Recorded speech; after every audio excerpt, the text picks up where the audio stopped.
கிறிஸ்து இயேசுவுக்குள் அன்பான விசுவாச பிள்ளைகளே, மீண்டும் கர்த்தருடைய வார்த்தைகளோடு உங்களை சந்திப்பதில் மிகுந்த மகிழ்ச்சி அடைகிறேன். கர்த்தர் நம்மோடு இருந்து நம்மை இம்மட்டுமாக காத்து பலப்படுத்தின தயவிற்காய் ஆண்டவருக்கு ஸ்தோத்திரம். இந்த நாளிலும் அவருடைய வார்த்தைகளை கேட்க வந்திருக்கிற உங்கள் அனைவருக்கும் நம் மீட்பர் இயேசு கிறிஸ்துவின் நாமத்தின் வாழ்த்துக்களை தெரிவித்துக் கொள்கிறேன். கர்த்தர் நம் அனைவரோடு கூட இருப்பாராக. இந்த நாளிலும் நாம் தேவ செய்தியை கேட்பது நமக்கு துக்கத்தை விளைவிக்கிறதா அல்லது ஒரு மனமாற்றத்தை கொடுக்கிறதா? ஆண்டவர் நம்மோடு பேசும்போது சில ஆலோசனைகளை சொல்லுகிறார், சில அறிவுரைகளை சொல்லுகிறார், சில நேரங்களில் கடிந்து கொள்ளக்கூடிய வார்த்தைகளையும் அவர் சொல்லுகிறார். ஆனால் நம்முடைய மன பக்குவம் நம்முடைய தேவைக்கேற்ற சத்தியங்களை ஆலய வழிபாடுகளிலோ அல்லது வேதம் வாசிப்பது போதோ நமக்கு கிடைக்கவில்லை என்றால் அது ஆண்டவர் நம்மோடு பேசவில்லை என்று அர்த்தம் அல்ல. தேவ வார்த்தைகளை நாம் கேட்பதற்கு அது ஆசீர்வாதங்களை மாத்திரமே கொடுக்கக்கூடியதாய் கேட்க வேண்டும் என்று நினைத்தால் அது மிகவும் தவறான எண்ணம். ஒரு மனிதன் தவறு செய்யும்போது அல்லது ஆண்டவருக்கு பிடித்தமில்லாத செய்கைகளை செய்யும்போது அவர் கடிந்து கொண்டுதான் பேசுவார். நாம் நம்முடைய பிள்ளைகள் தவறுகள் செய்யும்போது நாம் பார்க்காமலே விட்டு விடுகிறோமா? அல்லவே. அதே போல் ஆண்டவர் நம்மோடு பேசும்போது அல்லது ஊழியக்காரர் பேசும்போது அல்லது செய்திகளை நாம் கேட்கும்போது அந்த கேட்கின்ற செய்திகள் நம்மை விசுவாசத்தில் பலப்படுத்தக்கூடியதாய் மட்டுமே இருக்க வேண்டும் என்பதை நாம் நினைக்க வேண்டும். ஒருவேளை நாம் கேட்கின்ற வாசிக்கின்ற வேத பகுதிகள் செய்திகள் எல்லாமே நமக்கு சாதகமாக இருக்கும் என்று நாம் ஒரு நாளும் நம்பக்கூடாது. அப்படி நம்புவது விசுவாசத்திற்கு உரியது அல்ல. ஏனென்றால் நான் ஒரு செய்தியை கேட்கிறேன், அந்த செய்தி என்னுடைய இன்றைய சூழ்நிலையில் என்னுடைய மனதிற்கேற்ற செய்தி அல்ல என்பதை நான் தீர்மானித்து கொண்டால் கேட்கிற செய்தி அல்லது பேசுகிற அந்த ஊழியக்காரருடைய எண்ணங்களை நாம் நிராகரிக்கக்கூடாது. அன்பு பிள்ளைகளே, அப்படி என்றால் ஆண்டவர் நம்மை எவ்வளவெல்லாம் வேதாகமத்தில் கடிந்து கொண்டு சொல்லி இருக்கிறார். கடிந்து கொண்டு உபதேசம் பண்ணுங்கள் என்று தான் வேதம் நமக்கு சொல்லுகிறது. ஆனாலும் கடிந்து கொள்ளுதலை நாம் ஏற்றுக்கொண்டு அதற்கேற்ற மனமாற்றத்தை நாம் பெற்றுக்கொள்ள வேண்டும் என்பதுதான் ஆண்டவருடைய நியமனம். எந்த ஒரு தேவ செய்தியும் அல்லது பேசுகின்ற ஊழியக்காரரோ அல்லது கேட்கின்ற செய்திகளை பேசுகிற பிள்ளைகளோ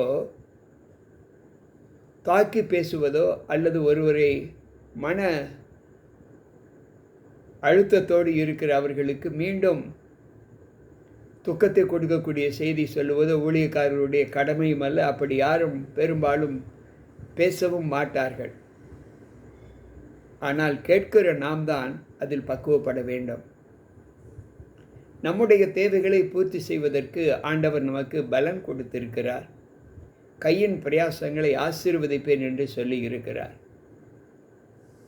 அப்படி நான் எனக்கு கொடுக்கப்பட்ட பணியினை கையின் பணிகளை நான் செய்யாமல் ஆண்டவர் எனக்கு கொடுக்க வேண்டும், ஆண்டவர் எனக்கு செய்ய வேண்டும் என்று நான் தீர்மானித்தால் அது எந்த அளவு நம்மை பாதிக்கும் என்று எப்பொழுது நாம் உணர மாட்டோம். ஆண்டவர் சொல்லுகிறார் சோம்பேறி என்று சொல்லுகிறார். சோம்பேறி என்று யாரை சொல்லுகிறார்? தனக்கு ஆரோக்கியம் இருந்தும் தனக்கு நல்ல உடல் சீரமைப்பு இருந்தும் செய்யக்கூடிய பணிகளை செய்யாமல் காலம் தாழ்த்தி அதை ஆண்டவர் பார்த்து கொள்வார் என்ற நம்பிக்கையில் இருந்தால் அவர்களைத்தான் ஆண்டவர் சோம்பேறி என்று சொல்லுகிறார். அன்பு பிள்ளைகளே, இன்றைக்கு நம்முடைய காலங்கள் தேவ சமூகத்தில் தேவன் ஏதாவது கொடுப்பார் என்ற நம்பிக்கையில் ஆண்டவரை ஏற்றுக்கொள்வது முற்றிலும் தவறு. அவர் கொடுப்பார். எதை கொடுப்பார் என்ற நோக்கத்தோடு நாம் அவரை சார்ந்து ஜீவிக்க வேண்டுமென்றால், அவரிடத்தில் செல்லுகிற பிள்ளைகளை அவர் ரட்சிப்பின் பாதையில் நடத்துவதற்கும், அந்த பாதையில் நடந்து முடிவு பரியந்தம் முடிக்கிற பிள்ளைகளுக்கும் பரலோகத்தின் ரட்சிப்பை அவர் காட்டுவார், அதில் சேர்ப்பார். இதுதான் அவரிடத்தில் நாம் பெற்றுக்கொள்ளக்கூடிய வெகுமதி, ஆசீர்வாதம். நாம் கர்த்தருக்கு நேர்மையாக நடக்கும்போது, உன் வழிகளை கர்த்தருக்கு ஒப்புவி, அப்பொழுது அவர் உன் பாதையை செவ்வைப்படுத்துவார் என்று ஆண்டவர் சொல்லுகிறார். அந்த அளவு நம்முடைய வாழ்க்கையை நாம் தேவனுக்குள் ஒப்புக் கொடுப்பது மிக மிக அவசியம். அன்பு பிள்ளைகளே, தேவனுடைய வார்த்தையின்படி நம்முடைய நடக்கை இல்லாமல், எனக்கு ஆண்டவர் நல்ல வார்த்தைகளை நான் கேட்கும்படி செய்ய வேண்டும், எனக்கு ஆண்டவர் என்னுடைய மன விருப்பத்தின்படி செய்ய வேண்டும், எனக்கு அநேக தேவைகள் உண்டு, அநேக மன்றாட்டுகள் உண்டு, அவைகளை ஆண்டவர் பூர்த்திப்படுத்த வேண்டும் என்று நினைத்தால், இந்த உலகத்தில் எத்தனையோ மக்கள் அவல நிலையில் வாழ்ந்து கொண்டிருப்பதை பார்க்கிறோம். எத்தனையோ பிள்ளைகள் தேவைகளுக்கேற்ற ஜீவிதத்தை வாழ்ந்து கொண்டு இருக்கிறார்கள். எல்லோருக்கும் ஏதாவது ஒரு விஷயத்தில் தேவைப்படுவது அவசியம்தான். ஆனால் அந்த தேவையை பூர்த்தி செய்வதற்கான வழிமுறைகளை ஆண்டவர் கற்றுக் கொடுக்கிறாரே தவிர, மற்றபடி நாம் வெறுமையாக இருக்கும்போதே ஆண்டவர் நமக்கு கொடுப்பார் என்று நம்புவது நம்பிக்கை அல்ல. எனக்கு பிரியமான தேவ பிள்ளைகளே, இன்றைக்கும் இந்த வார்த்தைகளை கேட்டுக்கொண்டிருக்கிற நம்மிலே ஆண்டவர் சொல்லுகிறார், இக்கட்டிலே எங்களுக்கு உதவி செய்யும் என்று சங்கீதக்காரர் சொன்னது போல, நமக்கு இக்கட்டு வரும்போது அவர் கண்டிப்பாக உதவி செய்வார். எப்பொழுது செய்வார்? சற்று யோசிப்போம். நாம் நம்முடைய பலவீனங்களை தேவ சமூகத்தில் ஒப்பு கொடுத்துவிட்டு, நமக்கு வரக்கூடிய நிந்தைகளை அவர் பார்த்து கொள்வார் என்று அதை குறித்து கவலைப்படாமல், நமக்கு கொடுக்கப்பட்ட பணியினை நாம் உற்சாகத்தோடு செய்யும் பட்சத்தில் தான் அவர் நமக்கு செவி கொடுப்பார். எனக்கு செவி கொடுக்கிறவன் எவனோ அவன் விக்கனமின்றி வாசம் பண்ணி ஆபத்துக்கு பயப்படாது இருப்பான் என்று நீதிமொழிகள் 1:33 சொல்லுகிறது. நீதிமொழிகள் 2:6 வாசிப்போம் என்றால், கர்த்தர் ஞானத்தை தருகிறார், அவரிடத்திலிருந்து அறிவும் புத்தியும் வரும் என்று சொல்லுகிறார். அன்பு பிள்ளைகளே, இன்றைக்கு நம்முடைய வாழ்க்கையில் நாம் செய்யக்கூடிய கடமைகளிலே நாம் செய்யாமல், நாம் ஒன்றுக்கும் தேவனுடைய வார்த்தைகளுக்கு ஏற்றபடி நடக்காமல், ஆண்டவர் எனக்கு செய்வார் என்று எண்ணுவது எந்த விதத்தில் தகும்? சற்று யோசிப்போம். நான் எந்த பணியினையும் ஆண்டவருக்கு பிரியமில்லாமல் செய்து கொண்டிருக்கிறேன், தேவனுடைய வார்த்தைகள் சொன்னபடி நான் நடக்கவில்லை என்றால், நான் வேண்டிக் கொள்வதை ஆண்டவர் கொடுப்பார் என்று நம்புவது நம்பிக்கையா? எனக்கு செவி கொடுங்கள் என்றுதான் ஆண்டவர் சொல்லுகிறார். என் வார்த்தைகளை கேளுங்கள் என்று ஆண்டவர் சொல்லுகிறார்.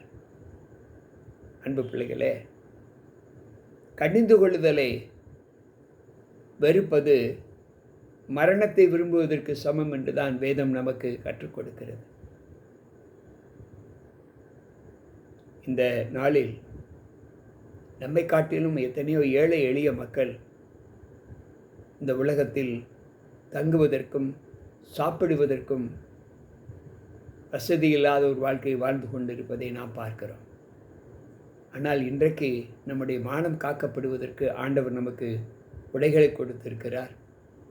நம்முடைய அன்றாட பசியை எப்படியாவது அவர் போக்குகிறார் என்றால், அவர் செய்கிற கிருபை எவ்வளவு பெரிது என்பதை யோசித்து பார்ப்போம். அந்த தேவனுக்கு நாம் நம்முடைய உள்ளத்தின் ஆழத்திலிருந்து தேவனுக்கு செவி கொடுக்கிற ஒரு அனுபவத்தை நாம் செய்து, ஆண்டவருக்கு உண்மையாக ஜீவிக்கிற ஒரு அனுபவத்தை அவர் சமூகத்தில் நாம் காட்டினால் மாத்திரமே எனக்கு பிரியமான தேவ பிள்ளைகளே, அவர் உன் மன விருப்பத்தின்படி உனக்கு தந்தருளி உன் ஆலோசனைகளை எல்லாம் நிறைவேற்றுவேன் என்று சொல்லுகிறார். இந்த அனுபவத்தை நம்முடைய வாழ்க்கையில் பெற்றுக்கொள்ள தேவ சமூகத்தில் நாம் நம்மை எந்த அளவு ஒப்பு கொடுக்க வேண்டுமோ அந்த அளவு ஒப்பு கொடுத்து கர்த்தருக்கு பிரியமானதை மாத்திரம் நாம் செய்து அவருடைய ராஜ்யத்தில் சேர நம்ம ஒப்பு கொடுப்போம். மன சங்கோஜம் வேண்டாம்.